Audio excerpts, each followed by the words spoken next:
Education is the most powerful weapon with which you can change the world. ఇది Nelson Mandela గారు అన్నారు. అది ఎప్పుడు కూడా నా చెవులలో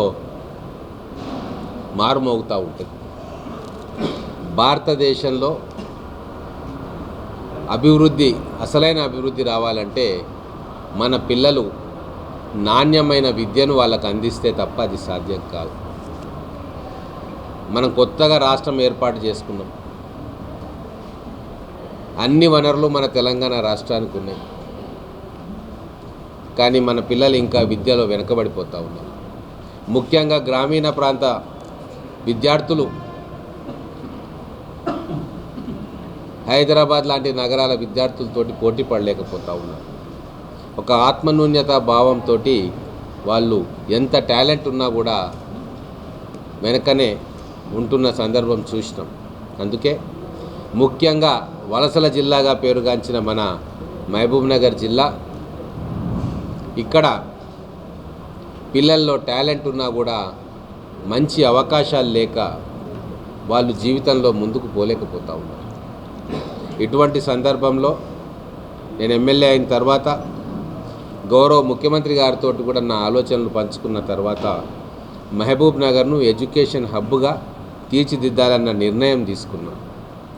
అందుకు అనుగుణంగానే మొదలు యూజీసీ తోటి 100 కోట్ల రూపాయలు తీసుకొచ్చి పాలమూరు యూనివర్సిటీలో ఆ యూనివర్సిటీ అభివృద్ధి కోసం,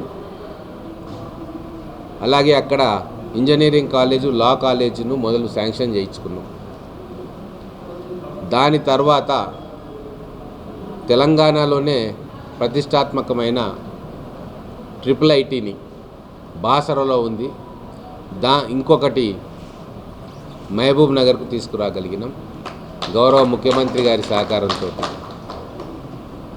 అలాగే ఇప్పుడు ఇంకొక ఇంజనీరింగ్ కాలేజ్ మళ్ళీ మన మదీనా ఎడ్యుకేషనల్ సొసైటీకి మన ముఖ్యమంత్రి గారి సహకారంతో తీసుకురాగలిగినాం.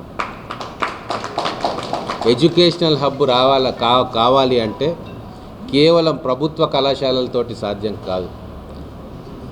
గవర్నమెంటు, ప్రైవేటు ఇన్స్టిట్యూషన్స్ వస్తేనే ఒకరికొకరు సహాయం చేసుకుంటూ ఇక్కడ ఒక అట్మాస్ఫియర్, ఒక వాతావరణం క్రియేట్ అవుతుంది. కాబట్టి ఇక్కడ అన్ని వసతులు ఉన్నాయి మనకు మదీనా ఎడ్యుకేషన్ సొసైటీలో. మహబూబ్నగర్ పట్టణానికి ఆనుకొని ఉంది. మన పెద్దలు పిల్లల విద్య కోసం, పేద విద్యార్థులు మంచిగా చదువుకోవాలని 75 ఎకరాలు